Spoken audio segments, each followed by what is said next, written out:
ये खबर KR मंगलम university द्वारा प्रस्तुत की गई है।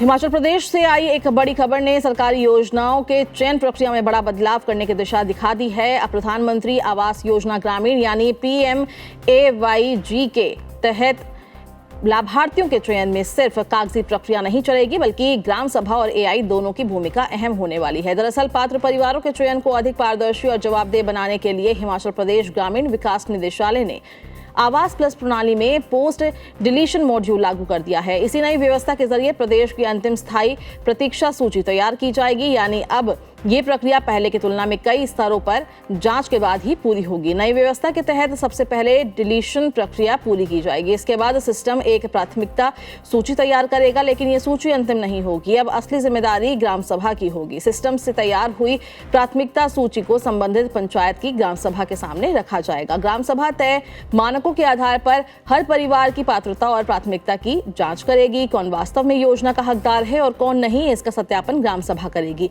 इतना ही नहीं, इस पूरी प्रक्रिया का रिकॉर्ड रखना भी अनिवार्य होगा, यानी भविष्य में यदि किसी तरह का विवाद होता है तो पूरी कार्रवाई का रिकॉर्ड उपलब्ध रहेगा। इसका उद्देश्य चयन प्रक्रिया को अधिक पारदर्शी और जवाबदेह बनाना है।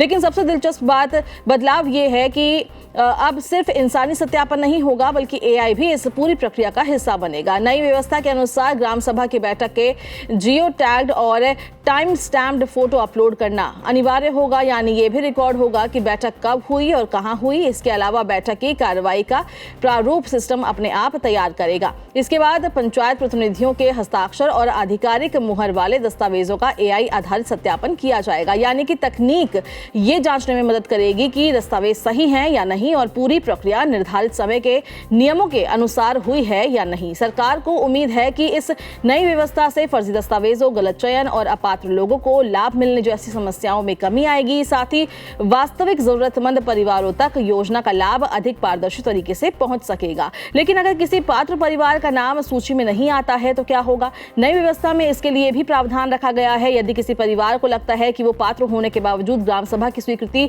सूची में शामिल नहीं किया गया है, तो वो जिला स्तरीय अपीलीय समिति के सामने अपील कर सकेगा, यानी अब लाभार्थियों के पास अपनी बात रखने का एक औपचारिक अवसर भी रहेगा। इन अपीलों का निस्तारण होने के बाद ही अंतिम स्थायी प्रतीक्षा सूची तैयार की जाएगी और इसी सूची के आधार पर प्रधानमंत्री आवास योजना ग्रामीण के तहत आवास स्वीकृति किए जाएंगे। और इस पूरी प्रक्रिया को समयबद्ध तरीके से पूरे करने के लिए ग्रामीण विकास निदेशालय ने सभी उपायुक्त, जिला विकास अधिकारियों, खंड विकास अधिकारियों और पंचायत प्रतिनिधियों को स्पष्ट निर्देश जारी किए हैं। मानक संचालन प्रक्रिया यानी SOP का पालन करते हुए 10 जुलाई तक पूरी प्रक्रिया करनी होगी।